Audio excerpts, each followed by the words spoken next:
Hi, and welcome to GTR's rules overview of Trois Dice, or as we like to call it, Troy's Dice. It's true. This game here we are very excited to introduce to you because it's quickly becoming one of our favorites in the roll and write category. I would say over the last year and a half to 2 years, we've been collecting a lot of roll and writes, and as I say, we're really enjoying this. So is our family and friends that we've introduced it to so far. So the other benefit to this game is you can actually play with up to 10 people. So if you can somehow manage to find 10 pen or pencils to write with, then that's pretty much all you need, and we're good to go. All right, let's get into it. Cheers. Cheers. The game invites you to discover the city of Troyes during the Middle Ages. You are required to make the best of the game's 8 days, which gives each player 2 turns per day, to acquire the most victory points by the end of the game's 8th day. So with this game, to begin the setup, you're going to take your wheel, and then you're going to take all of the discs that came with it in the box and place them at random all the way around the wheel. You'll notice that they are double-sided, with the arrow on the disc showing you what color it will become when it's flipped over. But for the purposes of setting up, it doesn't matter which disc goes where or what side is up. So these go all the way around as mentioned. Then each player is going to take one of the player boards, which is just a sheet of paper that you'll discard at the end of the game like most roll and writes. And you will also need a pen. The last component that we have are the dice. There are 3 clear dice and 1 dark color dice. These dice get rolled by the town crier, and the town crier's responsibility is ensuring that the dice are rolled in each phase of the game, that discs are flipped when necessary, and that the wheel is keeping track of what day it's on. So you can choose who that's going to be for your game. When you're placing the dice, you want to look at the ascending value of the dice. If you have a number that is the same digit between the dark color dice and the clear dice, so for example, if I had rolled a 5, I will place my dice in ascending order, and then when I have a duplicated value, the dark colored dice is always placed first. Any other duplicates in the clear dice are placed at random. And that's the setup phase for the dice game. So the game is played over 8 rounds, which is kept track by this dial. You can see we're on round 1. We'll move around through the various 8 days. Through the 8 days, there's also a morning phase and an evening phase. The crier will roll the dice and place on these 4 circles for the morning phase, then re-roll again for these 4 circles in the evening phase. Whatever the black dice lands on, that color is removed from this round of play. So that leaves you with 3 dice to choose from in the morning. Then they're re-rolled, placed on the evening side. The black dice discards that color again. And then you proceed to the second day. When you get to the 3rd day, you will see that there is another action that we'll discuss later. Now we're going to start to look at the player mat. So the other job the town crier has is helping to determine which numbers are written in which area.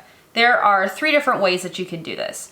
When it's your first time playing, we would recommend that you fill in your numbers from 1 to 6, and these numbers are repeated in each of the different rows, and everybody's player mats uses the same values in the same location.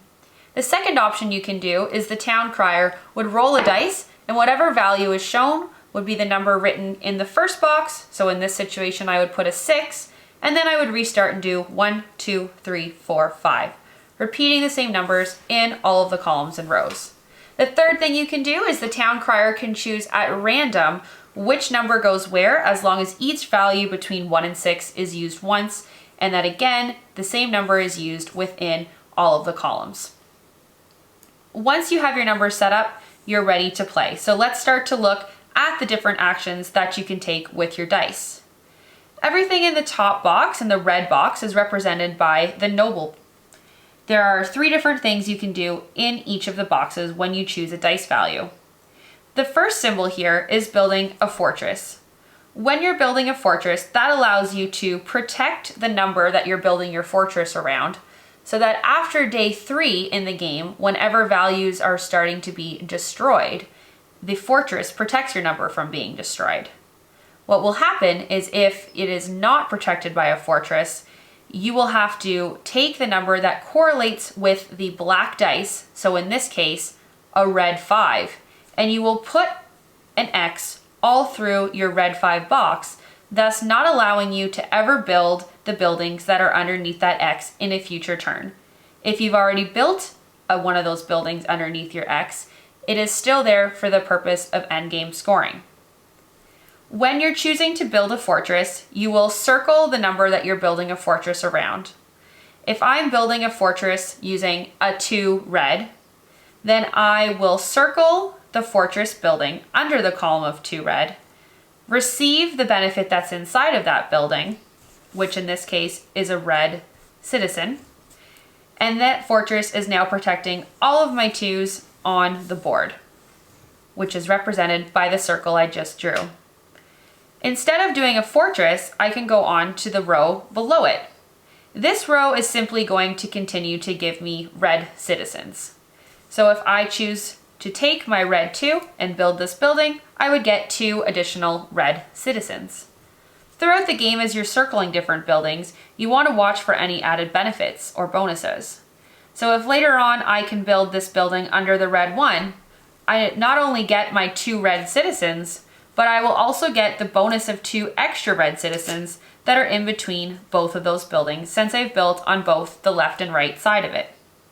The last option that you can take in the noble section is you can simply take the amount of influence flags that correlate with the dice you've chosen.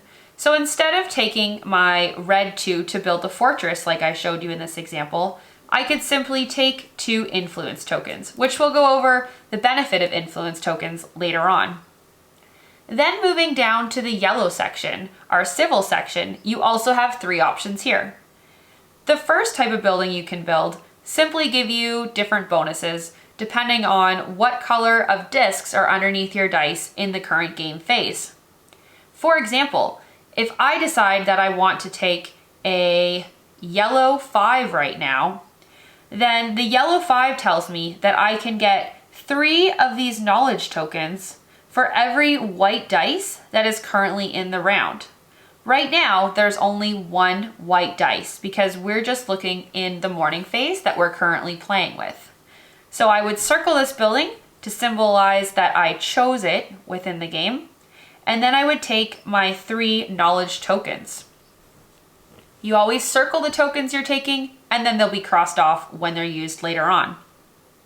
It's important to note that wherever the black dice is on, because that is currently removed from the current round, that would not count towards the dice that are visible if you were choosing a red dice action. The second thing that you can do for the yellow section, our civil section, is simply taking an opportunity to collect yellow citizens. So whichever dice I take, if it's a 2 of yellow, then I would circle that and I would get my 2 yellow citizens. The last thing is you can collect money, or known as deniers. So if I take my yellow 5, then instead of circling one of the buildings in the 5 column, I can simply collect 5 new deniers to use to purchase future dice, which we will also go over how to purchase the dice later on. Again, ensure that you are watching for any bonuses where you've built on the left and right of that symbol. The final of the 3 sections is the white section, known as the religious section. Similar to the other 2 sections, there are 3 different options that you can take. In the first row, this row is how you would multiply points at the end of the game. The bottom of your player mat explains how the multipliers work. The first time you build a building, as well as the second time you build a building that multiplies, you'll only be multiplying a score by 1. The third and fourth time you build a multiplying building, it's by 2, and the fifth and sixth, which is very difficult to do, multiplies your score by 3. The score that's being multiplied is the amount of buildings for a row. For example, if I am to build this building right here, which would involve me having a white 1 dice, I am then multiplying the row that correlates with this picture. So this picture here is the first picture we see. The gentleman with a lovely shield. So this row is now going to multiply by 1 at the end of the game. The number that's multiplying is how many buildings I built within that row. Right now, my score would only be 1 times 1 at the end of the game. If I build extra buildings before the game is over, then my score will increase. Then after I've built my first and second multiplier building, I would move on to multiplying my score by 2. So for my third building, for example, if I use a white 4 dice, I would multiply now by 2 in the correlating row. So now at the end of the game, if I have 3 buildings in this row, my score would multiply by 2. If you do not have a multiplier, for example, right now I don't have a multiplier in this row, then all of the buildings I've built in that row will not score for a point at the end of the game. The second action you can take in the white section is simply collecting white citizens. Similar to the other rows of citizen collection, you would simply circle the building and then collect the amount of citizens within that building. The only other spot to pay attention to on your player mat is the area down here where you're keeping track of how many citizens you've collected. Not only does each citizen collected give you 1 point at the end of the game, however, there are also bonuses to receive once you've reached a certain point along the track. For example, right here, if I collect 3 of each color of citizen, you'll see that there's a line that connects this bonus for me. So I would collect 1 of each of these for me to use. As you continue along, there are other bonuses you can receive throughout the entire track. Once the town crier has placed all the dice and the space with the black dice has been removed, you're left with 3 choices to choose from and pay the corresponding price as indicated here. This space is 0 denier. This is either 1 denier in influence or knowledge. This is 1 denier, and this is 2. Players will simultaneously decide which dice they would like to take. It's worth noting that every player can choose the same dice. It's not eliminated from play once they're chosen. Once you choose the dice, you take that value and color and cross off the appropriate space or building on the board. If you cannot place a particular dice or you'd like to change it, you can now utilize the resources that you've been collecting to manipulate the dice in some fashion. Each player starts with 3 resources of each at the start of the game. Those are already circled when you receive your player mat. Now, in the red section, you can use 1 flag to increase or decrease the value of the dice by 1. You can do this as many times as you'd like in a single turn, as long as you have the flags to pay for it. You would then cross off each flag that you use to manipulate the dice.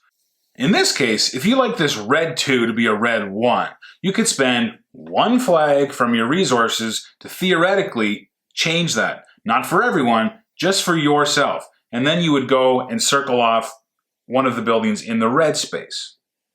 The denier do not modify the dice. This is what you'll use to pay to collect dice. The knowledge allow you to manipulate the color of the dice. This will allow you to spend 2 knowledge in order to change any color of dice here to whichever color you'd like. In this case, if you don't want a white 5 but would rather a red 5, you can spend 2 knowledge to theoretically change this to a red 5 and circle a red 5 building on your board. It's important to remember that when you're choosing your dice, you want to pay attention to both the number and the color underneath it, and then you are simply choosing one of the 3 things you can do within that color. When you've reached day 3, at the end of both the morning and the afternoon phase, the town crier is responsible for announcing which section of the board is going to be destroyed. It is referred to as the plaza that is destroyed. In this example, it will be the yellow 5. If a player has not protected the 5 column by building a fortress, then the yellow 5 area will now be crossed off and players can no longer build what's underneath that section. If the 5s had been protected, then that section would not be crossed off. The town crier will then rotate the disc that is underneath that number, thus changing its color if a different color is underneath. And then all the dice will be re-rolled and you'll move on to the next section. In summary, at the beginning of each phase of the game, whether it's the morning or afternoon, the town crier will roll the dice and then place them in ascending order on the discs. The black disc is then removed from the round and no one can choose to build with that dice. Each player at the same time will then pay for the dice that they want to use or pay to modify it using influence or knowledge. Players will then mark their choice on the board and then the next phase will continue. Play continues like this until day 3, at which at the end of the morning and the afternoon phase, not only is this eliminated from play, but your white 1 would also be destroyed on your board. The town crier will then flip the disc that's underneath the black dice, and some of the discs are the same color, and other discs will change the color that's underneath. Play then continues until day 8 is complete in both the morning and afternoon phase, and then your scoring begins. For game end scoring, each player will begin to look at their mat 1 row at a time. To score the first row, you count how many fortresses you had circled and built, including those that are underneath a plaza that had been previously destroyed by a black dice, and multiply them by any multipliers you have. In this case, I built 3 fortresses and multiplied it by my multiplier of 1 for a score of 3 for this row. Because I didn't get any multiplier in my second row, I do not get to score the 2 buildings that were built in that row. The final area to score in the red section is any leftover influence flags that were not used to modify the dice during the game. You score 1 point for every 2 influence tokens not used. Players then continue down in a similar fashion and then end their scoring by counting 1 point for each citizen that they've received of every color. In this case, I scored 23 for all of my buildings and leftover modifiers or money, and 15 for having 15 citizens with a final score of 38. All right, so that is the rules for Troy the Dice game. So we hope that you can get your own copy of this game and that you'll enjoy it as much as we do. So just a couple of our thoughts before we leave you today. This game we would give kind of a moderate complexability score. It had the very unique mechanism that you can actually manipulate your dice value. And because of that, it does make you realize that there are a lot more options out there for the game than just simply taking the dice for face value. So once you grasp that, it doesn't feel too complex, or you can really just not even use the manipulation strategy. But once you get the hang of it, it really opens up a lot of possibilities to improving your score. Yeah, and in terms of learnability, it can be easy, but it can be difficult. It's one of those games where once you start playing by round 2, you got the hang of it and you're flying around the board or flying around the little piece of paper. So I would give it relatively easy to learn, especially if you have somebody that's teaching you that knows how to play. But again, pretty easy on the learnability scale. Especially if you've watched our excellent video. And then the last thing we'll talk about are the components. I really liked the components of this game. The clear dice when we first opened the box up, in case you watched Mark's unboxing video, you'll see that he really enjoyed the clear dice as well. It's just something that's different that you don't usually see. The wheel was really well built, and Mark loves games with wheels in them. I'm a sucker for wheels. Sucker for wheels. You don't have to say anything. So we really liked the components of this game, and we've only had it a week. We have played it several times, and nothing is damaged. So we'll take it so far. All right, that's it, guys. Thanks for watching. Remember, you can follow us over on Instagram at Game to Remember. And if you want to watch us play this game, tune in this Thursday at 7 p.m. Eastern Time to watch Hillary and I play the game live and see how we do. Wish me luck, because so far, undefeated. So far. All right, guys. Thanks for watching. Cheers. Bye.